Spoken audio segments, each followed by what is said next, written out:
Good morning students. आज हम बात कर रहे हैं निम्नतम पद ज्ञात करने। निम्नतम पद का क्या मतलब है? सबसे पहले बात तो आती है निम्नतम पद होता क्या है। तो ग्राउंड स्टेट या निम्नतम पद का मतलब है ऐसा इलेक्ट्रॉनिक विन्यास या ऐसा किसी भी मतलब आयन के लिए कोई भी विन्यास जिसकी एनर्जी सबसे कम हो। तो ऐसा कोई पद हम कैसे ज्ञात कर सकते हैं? तो उसे ज्ञात करने के लिए दो चीज़ें हैं, एस एस कपलिंग, उसके बाद एल एल कपलिंग और उसके बाद एल एस कपलिंग। और ये जो तीनों चीज़ें जो हैं जब ये हो जाती हैं तो उसके बाद हम उसको टर्म्स को दे देते हैं। अभी हम सबसे पहले देखते हैं एस एस कपलिंग या एस एस युग्मन क्या होता है। एस एस कपलिंग का मतलब दो इलेक्ट्रॉन्स का जो स्पिन है आपस में जब इंटरेक्ट करता है तो रिजल्टेंट जो स्पिन है वो क्या होगा।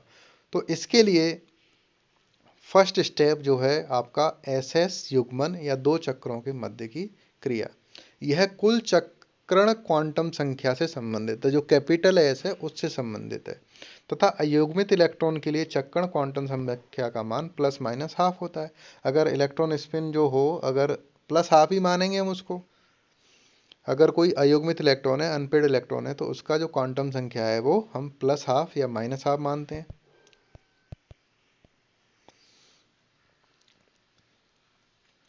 स्पिन मल्टीप्लिसिटी क्या होती है? अयुग्मित इलेक्ट्रॉन की संख्या प्लस वन, ये हो जाएगी। तो अब जब टोटल रिजल्टेंट स्पिन क्वांटम संख्या अगर हमें निकालनी है तो वो क्या हो गया, total capital S equal to S one plus S two plus S three. तो वो जितने भी आपके इलेक्ट्रॉन्स हैं उन सब का जो स्पिन होगा उसको अगर हम जोड़ दें तो जोड़ने के बाद जो संख्या आएगी वो क्या आ जाएगी, कुल चक्रण संख्या या टोटल स्पिन क्वांटम नंबर। और एक होती है मल्टीप्लिसिटी या बाहुकता। बाहुकता तो वो होती है 2s प्लस वन, या फिर हम उसको क्या 2s प्लस वन अगर हम देखें कि 2s प्लस वन है तो s क्या है, स्पिन। अगर स्पिन जो है, अगर इलेक्ट्रॉन्स की संख्या जितनी अनपेड इलेक्ट्रॉन्स की संख्या जितनी है उसके हिसाब से वो n प्लस वन वी हो जाती है। जितने नंबर ऑफ इलेक्ट्रॉन्स हैं वो हम कैसे होगी वो मैं आपको बताऊंगा। तो 2s प्लस वन ऊर्जा की बात है, मल्टीप्लिसिटी कहते हैं। तथा अयुग्मित इलेक्ट्रॉन की संख्या में एक जोड़कर भी बाहुकता ज्ञात की जा सकती है। अब कैसे? अब ये S1 है तो इसका एक इलेक्ट्रॉन, इसमें ये एक इलेक्ट्रॉन है, इसका जो चक्रण संख्या होगी वो कितनी होगी, प्लस हाफ। अगर बाहुकता निकालने 2s प्लस वन तो 2 इंटू इसकी चक्रण संख्या कितनी हो गई, हाफ प्लस वन, तो ये कितनी आ गई 2। और इसको हम number of unpaired electron 1 plus one इससे भी निकाल सकते थे, तो ये निकल जाएगी। S2 में दो इलेक्ट्रॉन्स पेयर्ड हैं तो इसका जो चक्रण संख्या वो कितनी आ जाएगी, 0। तो इसकी जो स्पिन मल्टीप्लिसिटी आएगी वो कितनी आ जाएगी, 1। P1 के लिए plus half, spin multiplicity 2। P2 के लिए दो इलेक्ट्रॉन्स हैं, दो इलेक्ट्रॉन्स अगर हैं तो S कितना आ जाएगा, प्लस हाफ, और ये कितनी आ जाएगी, 3। इसी तरीके से P3 के लिए तीन इलेक्ट्रॉन्स, तो इसकी जो स्पिन इस टोटल स्पिन क्वांटम नंबर जो आएगा वो कितना आएगा, प्लस हाफ इंटू थ्री, तो ये 3/2। इसकी जो स्पिन मल्टीप्लिसिटी आ जाएगी वो कितनी आ जाएगी, 4। तो 2s प्लस वन के हिसाब से ही हम निकाल सकते हैं या n प्लस वन के हिसाब से भी निकाल सकते हैं। अब जैसे अब आप देखिए P4 की बात करें हम, तो P4 की बात करेंगे तो यहाँ पर कितने इलेक्ट्रॉन्स हैं, 4। 4 में से जब हम इसको फिल करेंगे 1 2 3, और चौथा इलेक्ट्रॉन जो है पहले इसमें फिल होगा। जब इसमें फिल हो गया तो जब इसके तीन इलेक्ट्रॉन्स का तो प्लस हाफ होगा और एक फोर्थ इलेक्ट्रॉन होगा वो अपोजिट डायरेक्शन में ही फिल होगा, तो उसका होगा माइनस हाफ। तो ये जो है ये तो आपस में एक दूसरे को कैंसिल कर देंगे और 2 इलेक्ट्रॉन्स की वजह से स्पिन मल्टीप्लिसिटी स्पिन जो टोटल स्पिन क्वांटम नंबर है वो आएगा, वो कितना आ जाएगा 1। जब 1 आ गया तो इसकी जो स्पिन मल्टीप्लिसिटी है या भावुकता जो है वो कितनी हो जाएगी 3, या number of unpaired electrons plus 1। इसी तरीके से P5 में ये भी एक दूसरे को कैंसिल कर देगा, इसकी जो टोटल स्पिन क्वांटम नंबर आएगा वो हाफ आएगा और यहाँ स्पिन मल्टीप्लिसिटी जो है वो 2 हो जाएगी। P6 के केस में 0 तो स्पिन मल्टीप्लिसिटी क्या हो जाएगी 1। इसी तरीके से पहला स्टेप जो है एसएस कपलिंग, एसएस कपलिंग जब हो गई तो उससे हमें क्या मिल गया, रिजल्टेंट स्पिन मिल गया, हमें रिजल्टेंट टोटल चक्रण जो क्वांटम संख्या है वो हमें मिल गई।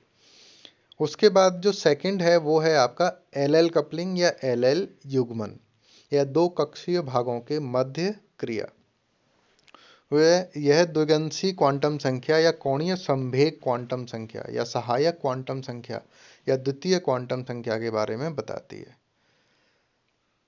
एंगुलर क्वांटम नंबर या इस तरीके से जो एल है उसके बारे में ये बताती है। और जो एल एल कपलिंग है इससे हमें टोटल कुल एल संख्या हमें मिल जाएगी। अब वो एल संख्या हमें कैसे मिलेगी, सारे इलेक्ट्रॉन्स हैं वो किस ऑर्बिटल में उपस्थित हैं उसका जो एल की वैल्यू है उस सब को हम जोड़ देंगे, L1 plus L2 plus L3, जिस तरीके से हमने एस के लिए किया था।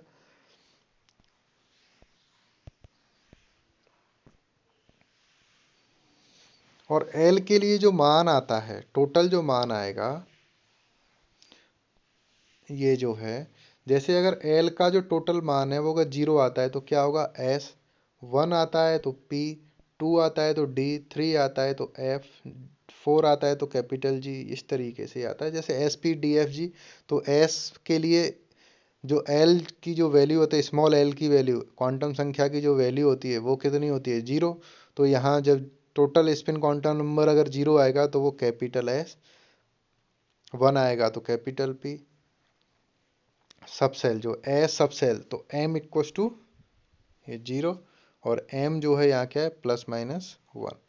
पी सब सेल के लिए जो एल की जो वैल्यू है ये 3 क्वांटम संख्या है तो सबसे फर्स्ट के लिए +1, 0 और -1, एम की वैल्यू ये आ गई। डी जो कोस है इसके लिए एल की वैल्यू कितनी है 2, तो 2 है तो ये जब हम मैग्नेटिक क्वांटम नंबर जो हम निकालेंगे वो क्या +2, 1, 0, -1, -2, ये हो गया। एफ के लिए आपको +3, +2, +1, अब जिस भी ऑर्बिटल में हम इसको भरेंगे तो वो वैल्यू इसकी आ जाएगी। अब हम S1 के लिए निकालें तो S1 के लिए इसकी जो क्वांटम संख्या जो L की जो रहेगी वो क्या रहेगी 0।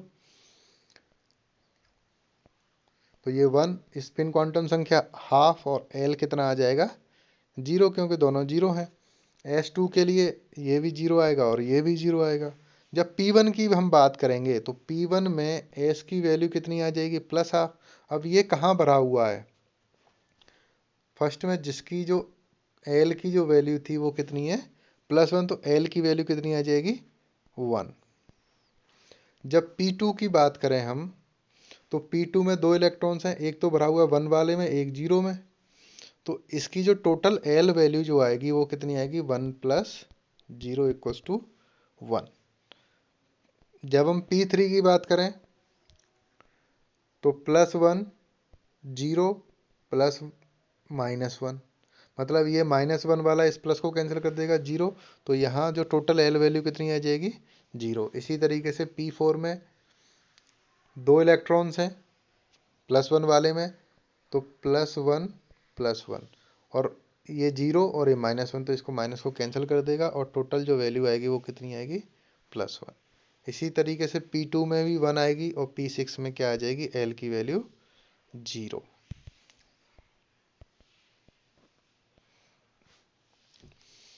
अब एक क्वेश्चन है ये आप देख लीजिए, इससे आपको थोड़ा सा और ये क्लियर हो जाएगा। P2, D4 व F4 में L का मान ज्ञात कीजिए। तो जब P2 के लिए L का मान हम ज्ञात करेंगे तो एक इलेक्ट्रॉन +1 है और एक 0 है, तो दोनों में s का मान तो ये हो गया, और इसको हम l का मान निकालने के लिए दोनों इलेक्ट्रॉन का जो स्मॉल l का जो मान है उसको जोड़ेंगे, तो 1 + 0 = 1। तो l जो है उसको हम रिप्रेजेंट किस टर्म सिंबल से किससे करेंगे? अगर l का मान 0 है तो उसे s से, l का मान 1 है तो उसे p से, l का मान 2 है तो उसे d से। तो ये हम इस तरीके से इसको रिप्रेजेंट करते हैं। अब D4 है, तो D4 को जब हम फिल करेंगे तो 4 इलेक्ट्रॉन सिंगली ऑक्यूपाइड उसमें भर जाएंगे। तो भरेंगे तो